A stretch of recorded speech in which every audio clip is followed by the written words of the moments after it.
Hello everyone, welcome to true maths. कैसे हैं आप सब लोग? चलिए, हम नए वीडियो के साथ आए हैं। इस बार क्वेश्चन नंबर 3 सॉल्व करते हैं, एक्सरसाइज 1.1।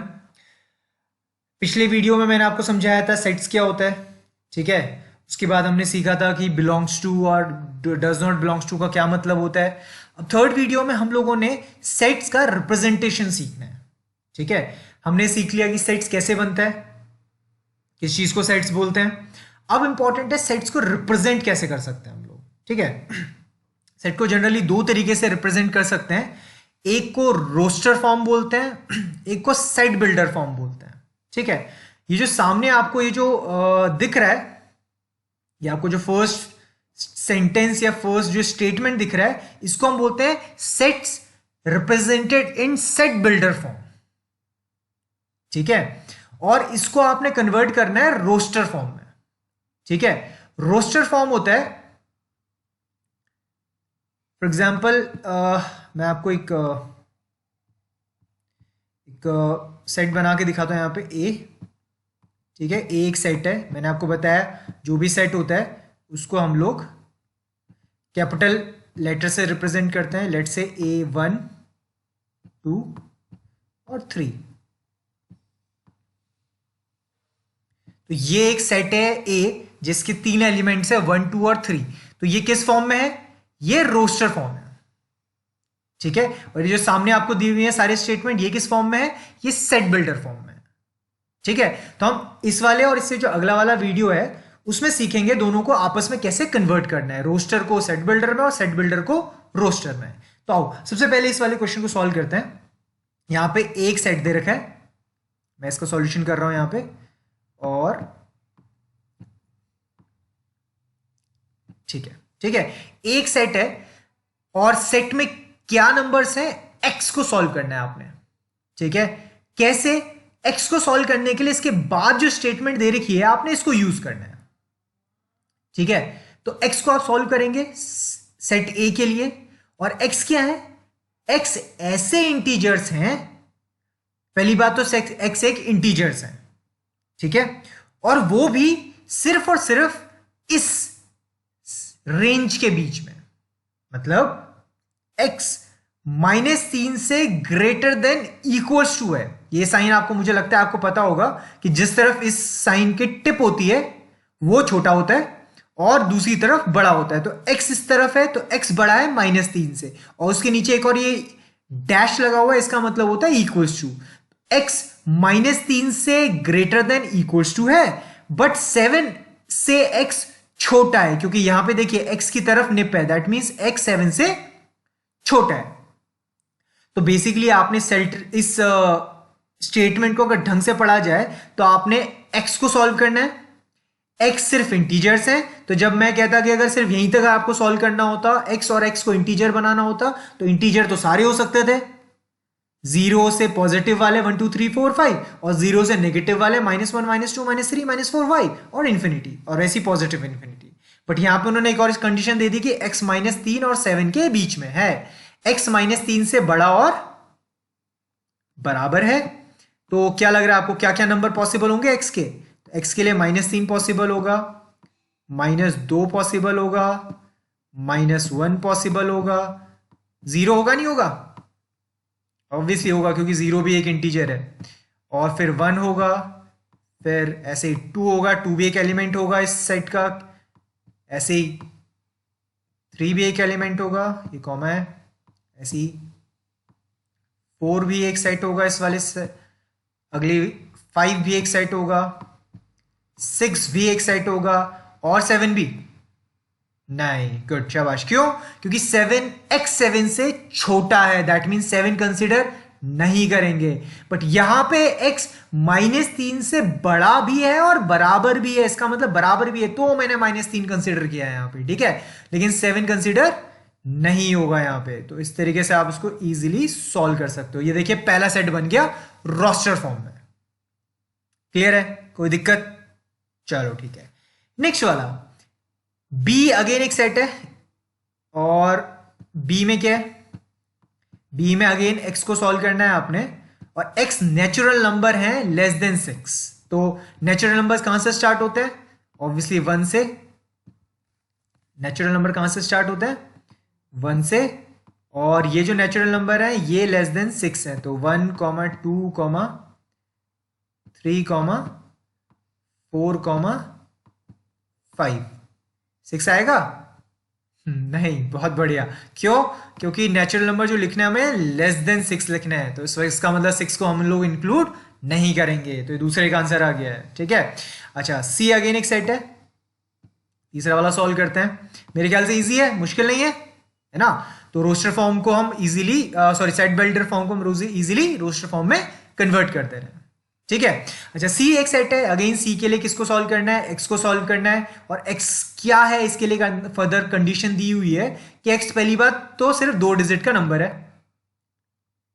दूसरी बात नेचुरल नंबर है, तो इसका अंदर नेगेटिव एलिमिनेट हो गया, बाकी सिंगल डिजिट, 3 डिजिट, 4 डिजिट वो सब एलिमिनेट हो गए। और उसके बाद एक और कंडीशन दे रखी है कि जो भी 2 डिजिट्स हैं उनका सम कितना होना चाहिए? 8 होना चाहिए। तो यहां पे चलो ऐसे नंबर्स को ढूंढते हैं। पहली बात 2 डिजिट होनी चाहिए, नेचुरल नंबर होनी चाहिए, और उनका सम भी 8 होना चाहिए। तो 2 डिजिट के बहुत सारे नंबर हैं, 10 से लेके 99 तक नेचुरल नंबर्स हैं सारे के सारे, लेकिन अब इनमें से सिर्फ और सिर्फ ऐसे नंबर ढूंढना है जिनकी डिजिट्स कितनी होते हैं? सम 8 होता है। तो ऐसे 2 नंबर बताओ जिनका सम 8 आता है। सबसे पहले 0 और 8 हो सकता है, राइट? 2 ऐसे नंबर जिनका, 2 ऐसी डिजिट्स जिनका सम 8 होता है, लेकिन 0 और 8 तो 2 डिजिट का नंबर होता ही नहीं। तो क्या हो सकता है नंबर हो सकता है 8 एंड 0। तो 80 सबसे पहला नंबर है 2 डिजिट का जिनका डिजिट्स का सम कितना आ रहा है? 8। ऐसे ही फिर कितना हो सकता है? 7 और 1, या 1 और 7, इनका भी सम कितना है? गुड, ठीक है। फिर कितना हो सकता है? 71। ये भी एक 2 डिजिट का नंबर है, नेचुरल नंबर है, और सम ऑफ डिजिट्स कितनी है? 8 है। ठीक है, फिर 2 एंड 6, ठीक है 26। इसमें भी दोनों डिजिट का सम कितना आ रहा है? 8।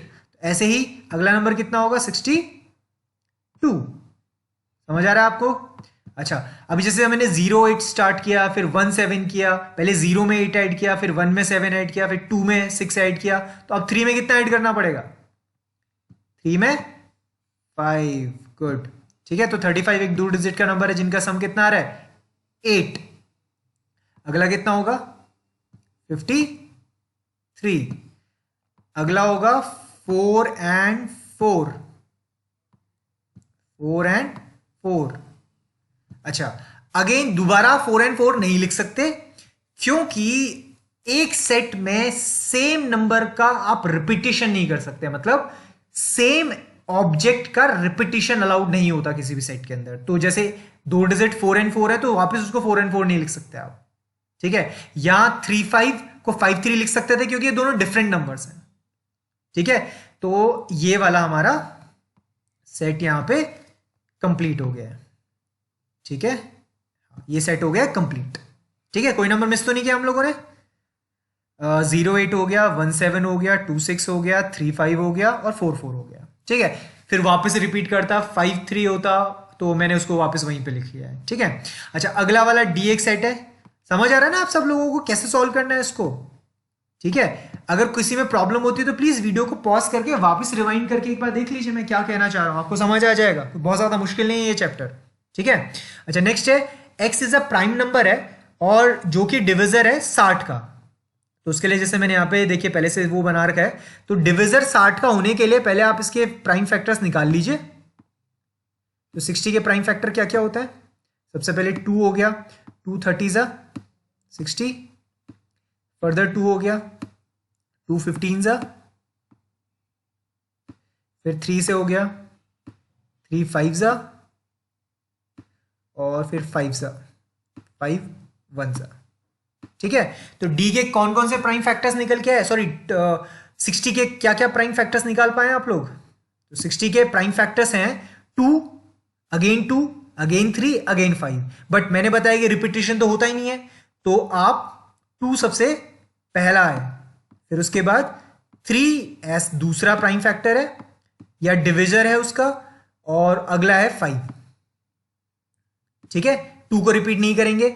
फिर वैसे तो 4 भी एक डिविजर है 60 का, बट 4 प्राइम नहीं है अगर आप इन दोनों को मल्टीप्लाई करते हो। ऐसे 6 भी एक डिविजर है 60 का, बट वो प्राइम नहीं है, तो दैट मीन्स यही नंबर होते हैं। मतलब अगर आप 5 3 5 2 को भी मल्टीप्लाई करोगे तो वो प्राइम नहीं रह जाएगा। तो इसका मतलब ये एलिमिनेट हो गए और सिर्फ ये 3 प्राइम फैक्टर्स हैं 60 के। दैट मीन्स सिर्फ ये 3 डिविजर हैं जो प्राइम है और 60 के डिविजर हैं ये तीनों। ठीक है, चलो ये तो हो गया 4th पार्ट सॉल्व। अब 5th और 6th जल्दी से कर लेते हैं। 5th है ई एक अगेन सेट है। ठीक है, इसमें आपने बनाना है सारे लेटर्स ट्रिग्नोमेट्री के। ठीक है, तो ट्रिग्नोमेट्री के जो लेटर्स हैं तो 1 बाई 1 इसको रिप्रेजेंट करने का तरीका ये होता है कि आप सबसे पहले इसको पहला लेटर लिखिए टी, फिर कॉमा बनाइए, फिर अगला लेटर लिखिए आर, फिर कॉमा बनाइए, फिर अगला लेटर है आई। ठीक है, कॉमा, फिर जी, सॉरी राइटिंग को थोड़ा इग्नोर कीजिए, फिर है ओ, फिर है एन,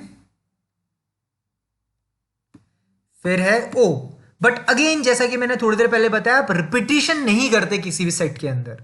तो सेट के अंदर जो आप एलिमेंट्स को रिप्रेजेंट करते हो तो एलिमेंट्स का रिपीटेशन अलाउड नहीं होता। वो ओ जैसे इसके अंदर है तो सही, बट इसको आप एक ही एलिमेंट कंसीडर करोगे, ना कि दो। जैसे फॉर एग्जांपल यहाँ पे टी भी 2 है, तो आप इसको सिर्फ एक ही टी कंसीडर करोगे जो आप ऑलरेडी लिख चुके हो, तो दोबारा इस टी को आप नहीं लिखोगे। उसके बाद ओ के अगले ओ के बाद क्या हो गया एम, तो अगला एलिमेंट कितना है, अगला है एम। ठीक है, फिर अगेन ई, अगला है ई। ठीक है, अगला टी को आप नहीं लिख सकते, आर को नहीं लिख सकते क्योंकि आर ऑलरेडी कंसीडर किया जा चुका है, एक सेट एक का एलिमेंट ऑलरेडी लिखा जा चुका है, तो बस ये आंसर आ गया आपका। ठीक है, एक लास्ट एफ कर लेते हैं।